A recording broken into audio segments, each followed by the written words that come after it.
Okay, good morning. My name is Auma Rita. I'm your host for today's webinar. And thank you so much for joining us. I hope that we get to learn a lot from the topic, how to protect your business against cybercrime. We have two speakers. One is Mr. Elliot Atwongire. He's a relationship officer, and he's a relationship officer at Equity Bank, Uganda. And then the other speaker is Professor Annabella Habinka, Ejiri.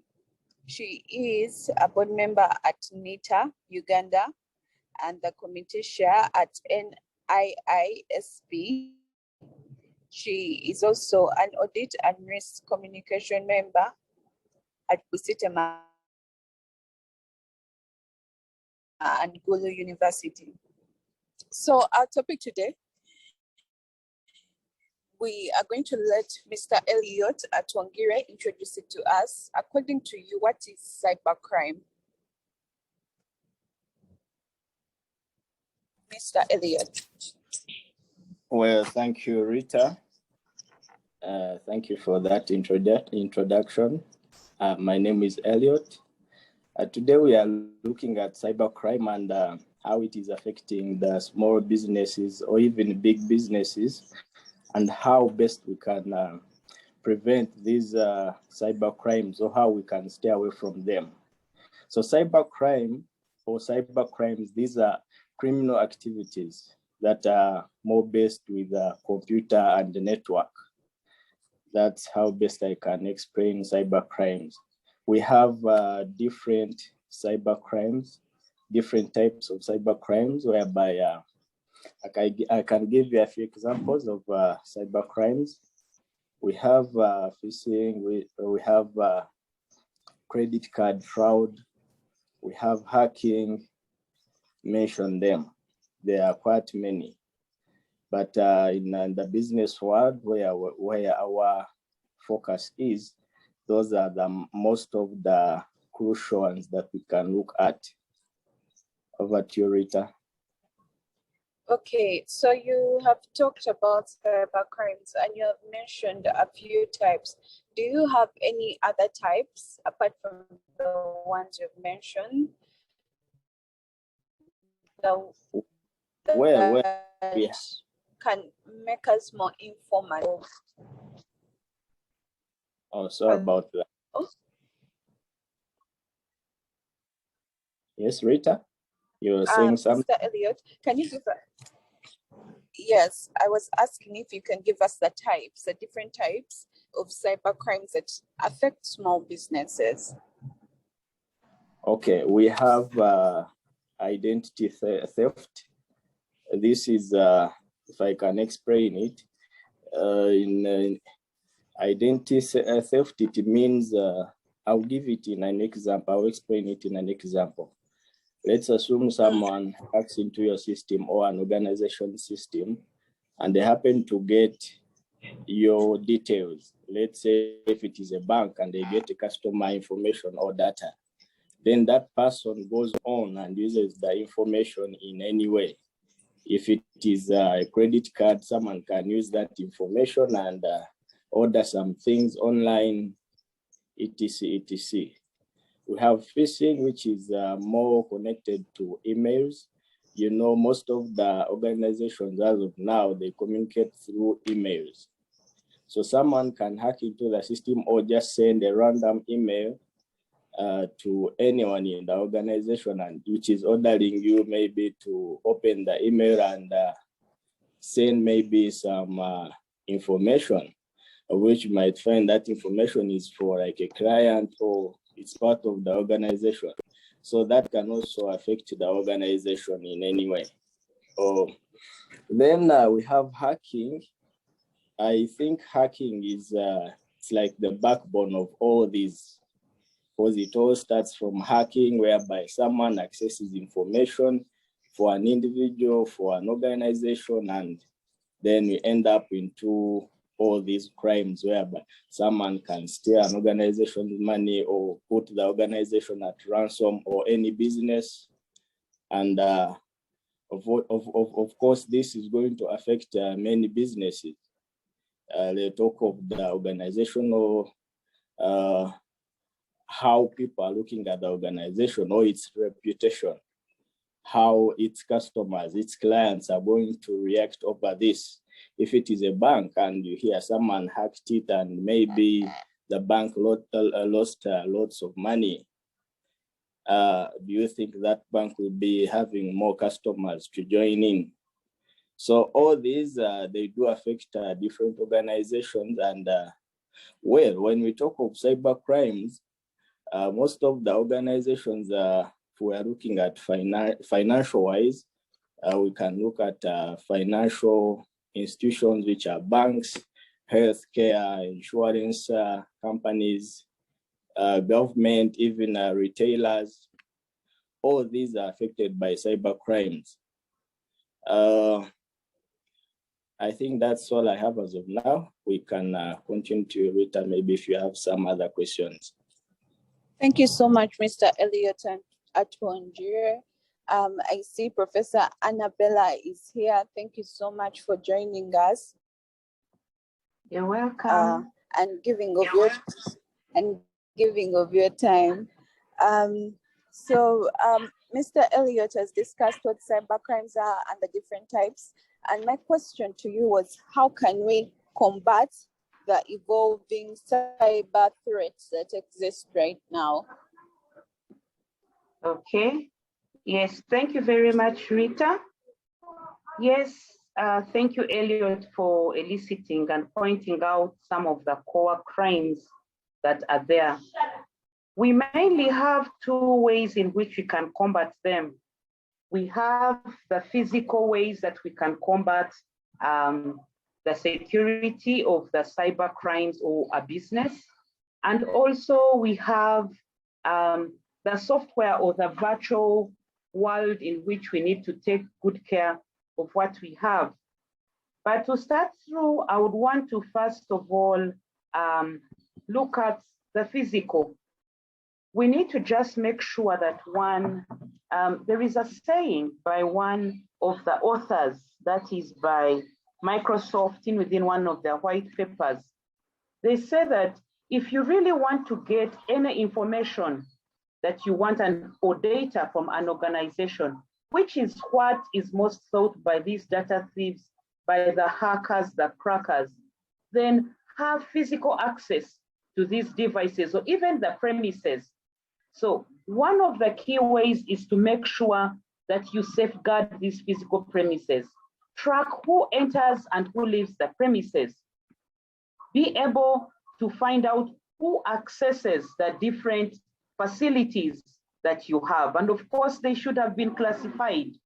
You should already know which ones are very critical, which ones are minimally critical. Of course, you should have done your risk analysis, and that will help us in knowing what you have. Your CCTV needs to be in place for purposes of tracking, that is for physical security. We need to make sure we safeguard everything away from the fire, because the worst that can happen if they visit your bank, your organization, your business, and burn up all the hardware, you're gone, plus the data. If you never had a backup of it, that is number one form of putting you off. So the physical security is very important. Have all your doors that are fireproof, have all your servers that have all these sophisticated kind of carbon dioxide and all this powder to help in putting down this kind of fires. I would want to quickly go to the virtual world, the kind of software. What is very critical to know, we want to start just with the immediate basics. With the basics on securing a virtual world, it would be very key that for every piece of information, whoever has access should be able to have a username and a password. Whether they bring in their own device, the policies should be clear. The procedures and standards should be on spot. All the people in the organization should be clearly up to date with the training. And for the data that is within the organization, you need to see how you can add some bit of encryption. That is some bit of converting it to unknown text, scrambling it such that you give some extra hard work to some of these people, the data thieves that would want to come and frustrate the organization. And continuously keep checking all the physical as well as the virtual or the software that we are looking at. Not forgetting the core basics, that one of them is that you must be up to date with your upgrades and a working licensed antivirus that of course cuts across any pirated software, gives us key loopholes or weak points to bring in the enemy. And you know, there are so many windows and ventilators that most of these people decide to jump through, and they can tap through your wireless network. That's where they mainly pass, or your internet, and be able to live unnoticed. So you need to be very, very vigilant. And if you are a chief information security officer, you need to keep on retraining all the young people you have in your field. If the worst comes to the worst, and it happens that they have picked up on all that they have done, NITA Uganda has a possibility, a facility that is able to help businesses and big organizations to carry out data forensic investigation and to exactly track who did what and where. I will cite a recent, not so recent, an incident sometime, I think last year during the first lockdown. There was a very big, it was all over media. Stanbic had, people had, and usually the internal people, one of the staff members knew that they were leaving, and so they decided to pay back the organization by leaking some information out to hackers, and so they stole a lot of money. So where you find you don't have enough capacity, reach out to NITA Uganda. That is the authority under the Ministry of ICT International Guidance that is mandated to carry out this sophisticated data forensics, where of course we don't expect all organizations to have all complex data forensics. They did that, and that's how they were able to trace how much, where, the amount of leakage, and how they had networked with all the different data thieves around within the country as well as outside. So it's very important that you keep your collaborations, your networks through. Your education should be on spot. Your policies must be up to date. Your software should be there as well as your physical security. Thank you very much, Rita. Over to you. Thank you so much, Professor Annabella. That has been very enlightening. The next question is for Mr. Elliot Atwongire. What are the detention methods and tools that somebody can use in relation to cyber crimes? Well, thank you, Rita. To what Professor Adele was talking about, in organizations, we have to make sure that everyone is alert, because cybercrime, there are many nowadays. So everyone has to be alert, and different measures have to be put on just in case a case like that happens. I'll give a few tools that we can use to cut down our cyber crimes or to trace them. One of them, we have Kane. This is a cyber crime investigation application. It's full of Linux distribution used for digital forensics. Usually they use it to do analysis. It helps to extract data which is created on multiple operating systems. Sorry, Mr. Elliot, you seem to be breaking a lot. such as Linux. Mr. Elliot Atwongire, you seem to be breaking. Hello? Mr. Elliot, are you there? Yes, I think I'm there. Rita, are you getting me? Now I'm getting you. Before you were breaking. All right, thank you. I was talking about the tools that we can use.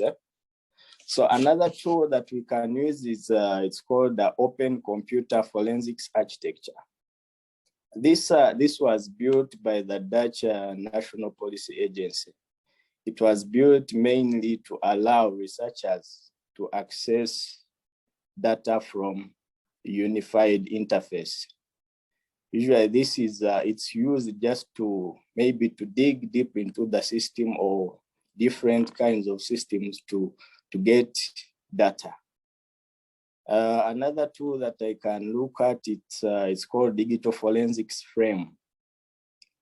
This is, it basically allows digital forensics professionals to discover and save system activities on both Windows and operating systems. It helps researchers or investigators to access local and remote devices such as removable disks, local drives, etc. It can as well help to extract deleted files. You know, someone can do some bit of fraud and that, and then after they delete the data. So with this system, the digital forensic framework, it's used by the forensics professionals to dig deep and get that deleted information or the files. Over to you, Rita. Thank you so much, Mr. Elliot. Professor Annabella, this question is for you. And the question is, how important are private investigative companies to cybercrimes? Rita, do you want to repeat the question again? The question is, how important are private investigative companies to cybercrimes? Thank you very much, Rita. Yes, in cybercrimes, we mainly have two major ways of handling this kind of crimes and that could participate in the investigation. One of them is by, first of all, making use of the public arm that government has. And that one I've looked at, I've given you an example of NITA-U.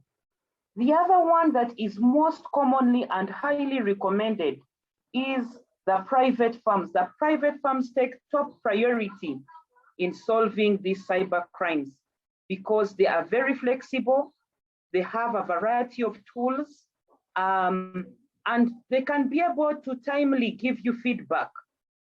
Government may not be able, by the time you go through the protocol of writing and getting feedback and allowing you, and it goes through the process back and forth, time is not on your case. If it's a private kind of investigation company, they will quickly get on board, come and carry out your investigation and give you feedback. So in business, what counts is time and money. So you would want to balance the issue between availability of this money and in trying to save the little that you can. So private companies are extremely, very, very helpful. And so that's why we have imagined several of them already in the country that focus in this area. And of course, they at minimally, by the way, because the ultimate of doing all these forensics and investigation is to be able to seek the truth once a crime occurs. So if we are to put in, if the legal person comes in to now take this issue to court, we want the truth, but without getting proper evidence that is believable, then that becomes, it will actually be challenged and thrown out of court. So one of the key core things is making sure that The private organization that you get must have the professionals that have the minimum certifications, the minimum bachelor's degrees. They are basics that the courts of the law do have, so that they do not nullify the credibility of the investigation that was carried out. Thank you very much.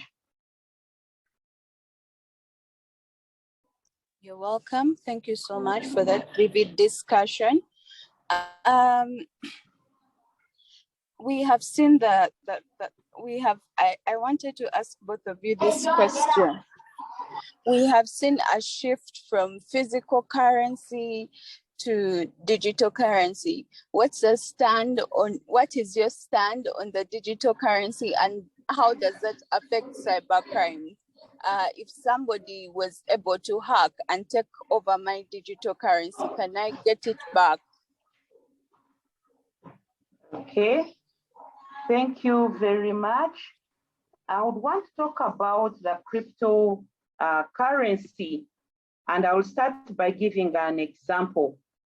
China last year declared that any person that is below the age of 50 years and below must only use this cryptocurrency, virtual currency, using your virtual wallet to make any form of transaction, from buying train tickets to buying food. And they have given a limit to those who are 50 and above, and they have now made it a policy that they've only given them 3 years for training to catch up. What does that mean? It means that the rest of the world will have to quickly catch up with the crypto. If one is to go, any business is to go and purchase any products, and they all come from China, be it those in the US or any of the developed countries, all their products come from China because of the world economics that we currently know on the issues of cost and availability. So cybercurrency is here to stay. I encourage each of us that do have any form of worries to get over themselves and quickly get back to the cyber. Look at what COVID pandemic has exactly done. It has demystified issues concerning carrying money from point A to B. It is a super spreader. And so we encourage all of us to get onto it. However, the issue comes in with licensing. I remember His Excellency, the President, at a conference they were having on cyber issues and cryptography, together with Honorable Mutevire of Bank of Uganda. They raised this issue, and Mutevire was saying, you know something, HE, we don't yet have a legal framework within Uganda to handle it. It is very volatile, it quickly changes, it's very unreliable. And so what is government currently doing to see that they put in place part of the few baby steps to help us move towards this digitalization? Yes, there's a 4IR committee that is working on this and is continuously advising the president and updating them on what is fake, what is proper. So from the legal perspective, the country is doing their best to ensure that all crypto currencies that people get involved in are legal. However, on our side, we also need to be educated.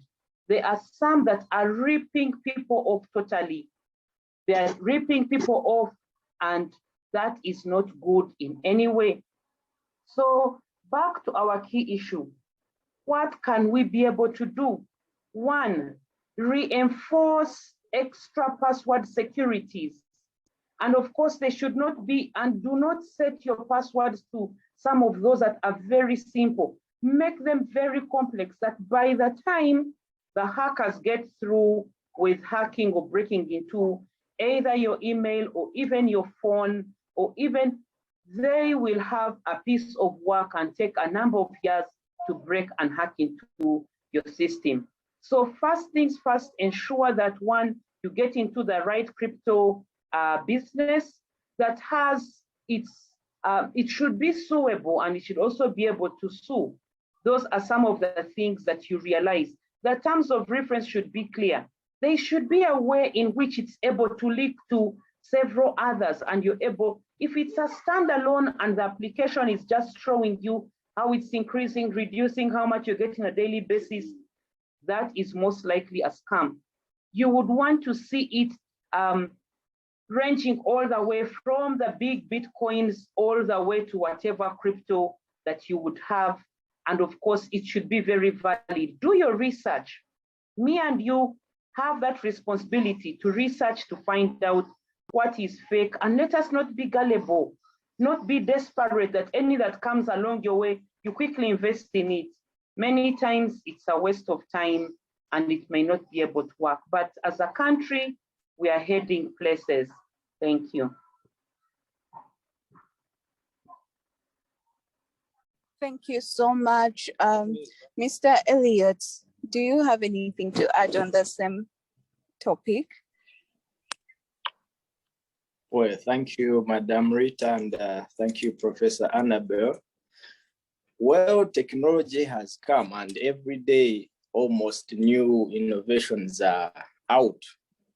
We have to embrace it the way it is. But with this issue of digital currency or cryptocurrency, we have to be very, very careful.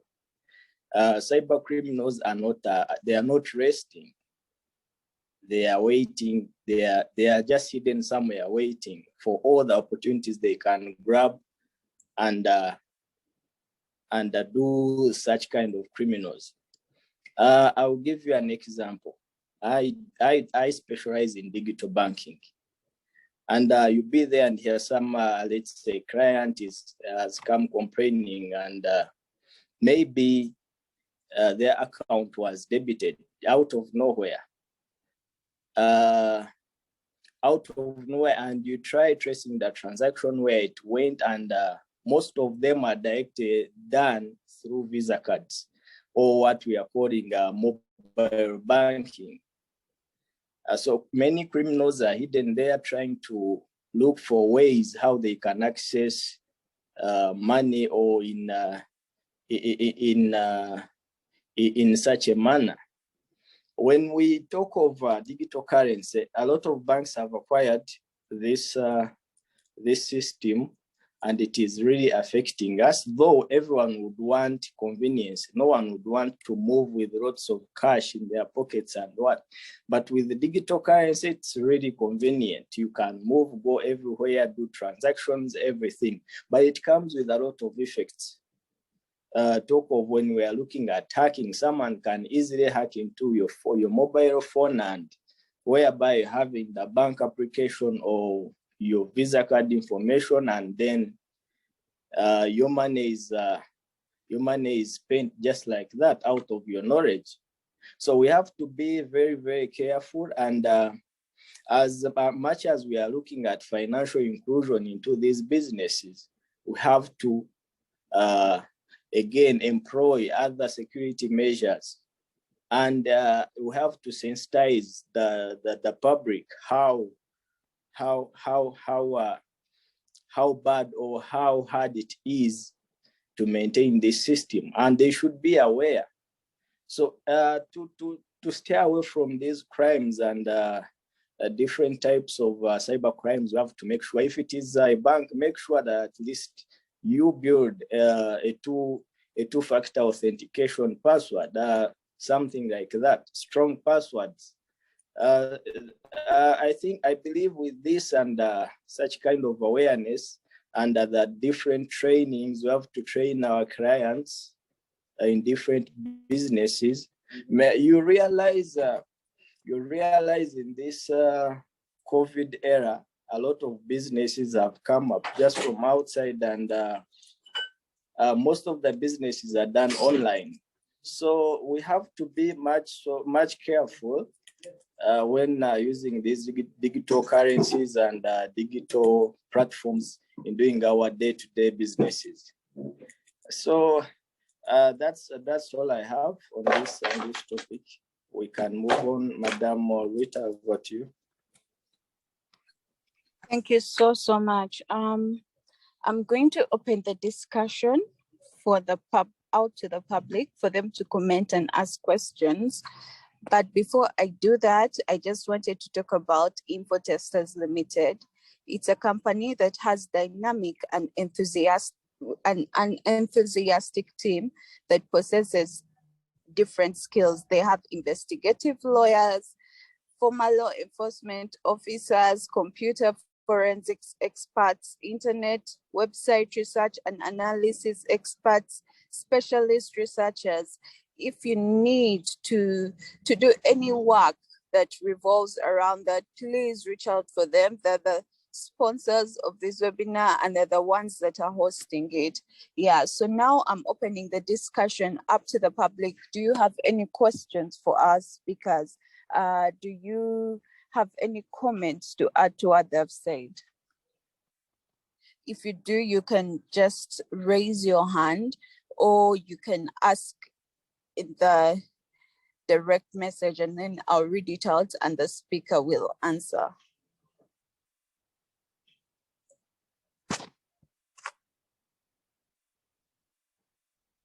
So I'm going to give time, like a minute for the response. If there's no response, I'm going to give the speakers a chance to give their closing remarks. Okay. Elliot, I think we'll start with you for closing remarks and then we'll go to Professor Annabella. Well, thank you, Madam Rita. It's my pleasure being part of this, if I can call it an awareness program. And I will urge the public to be so much protective because we are in a digital era. Everything has gone digital. And Mr. Elliot, you're breaking. Also about that. Yes. Now? Thank you. I was saying we have to be much protective in everything that we are doing, mostly when we are using our digital platforms. And to us, the forensics experts, we'll do our best to try tracking down these cyber crimes and bringing them down to zero. I thank you. I thank everyone for participating. See you any other time. Thank you. Thank you so much, Mr. Elliot. Thank you for giving of your time. And now, Professor Annabella, your closing remarks. Okay. Yes, thank you very much, Rita, for your time and for this kind invitation. And my doors are always open. I'm very passionate about mentoring the next generation to be able to take over from us, to get to be the professors in computing and to be able to save the country and the world from these cyber hackers. So part of my parting shots is to appreciate you for the level of awareness that Infotest is actually raising, and would also want to still inform all the members about the approval of the National Data Protection and Privacy Policy. And now we have a National Data Privacy and Protection Officer with some skeleton officers within the ministry, currently lying under NITA Uganda, where I happen to be a board member. So any issues that are around there, look out in the next few years now that Uganda has now kicked off our policy. All our regulations were implemented this year, 2021, and they're available on all the websites. It's very important that all of us need to be very, very careful and know that the laws do exist. Read about them, educate all your workmates about what is core, especially the IT team. This is top priority on their side. And also for the information systems auditors, to always look out for the risk appetite, carry out these assessments as often as you can, advise management. to look for some minimum budget. I know IT is always very expensive, and finding budgets is one of the toughest things because it's something that is continuous. Policy and regulations need to continuously be updated and keep the teams up to date, such that they do not find them offside, because I imagine now that the data privacy and protection policies are, now people are always going to sue people left, right, and center now that the legal frameworks are in. Before they would either go to other countries and sue, but now it's right here, and it's for us to continuously be informed and updated. Rita, I took note of George Milton, Harem, that has requested a question. Can I take it on? Yes, please. I was going to ask you to take it on. Okay, thank you, panelists. I would like to know the magnitude of damage caused by links shared, like registering and WIN, etc. Thank you very much, George. George, we may not be in position to be able to give you the magnitude. By the time we ask you to give us the magnitude, we need facts, we need numbers.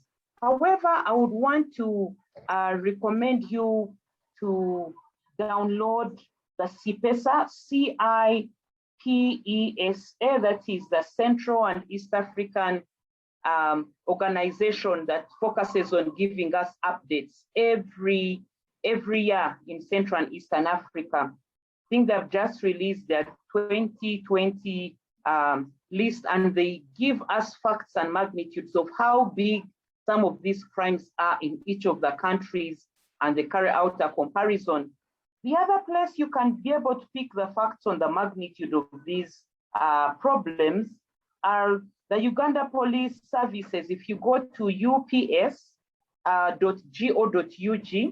they released their 2020 report that talks about the barometer of all the crimes, and you'll see they have a whole section from about page 78 to page 120 that looks at all the most frequent cyber crimes that are faced, at least the ones that are reported to them. And that's why we say, if you have a business and you are hacked, do not just die there and say, oh, I have learned my lesson. No, it's your responsibility to go and make this report. Report the nearest police station, they will take note of it, even if they're not in position to help much, but it helps in continuously raising these numbers up. But what we are seeing is currently on the rise. Yes, one is money laundering and theft of anything concerning money, because during COVID, there's totally been an economic downtime, and so many people have, so it's over 60% of most of it that is on within the theft. The other one is also just off-head and mainly affected by the viruses. And of course, this comes through to destroy and to distort the denial of services to particular individuals, and they're targeted to particular businesses, especially during the election time. They were targeting it towards several of the servers around the country as well. So I would just want to pinpoint you to those two key core items that we encourage all researchers to go and get the facts from these highly credible organizations. And also so many other, I imagine also Infotest may equally be collecting some of these facts. Whatever NITA collects, it submits them to Uganda Police, because it's the one that has the mandate in the country to pick these facts, document them, and continuously raising awareness. Thank you very much. Thank you so much for answering the question, for sharing, for giving of your time. If you need any questions around this topic, please reach out to Infotesters Limited. You can check out their website. They're on Twitter, they're on Instagram, they're on LinkedIn. You can reach out to them and they'll be able to help you. Thank you for attending, for those who have attended. And for our panelists, I cannot give any more gratitude. Thank you for educating us. from me to you and info testers, wishing you a nice week and a nice day. Thank you. Bye-bye. Thank you, Elliot. Thank you, Rita, and the entire team. Bye. You're welcome.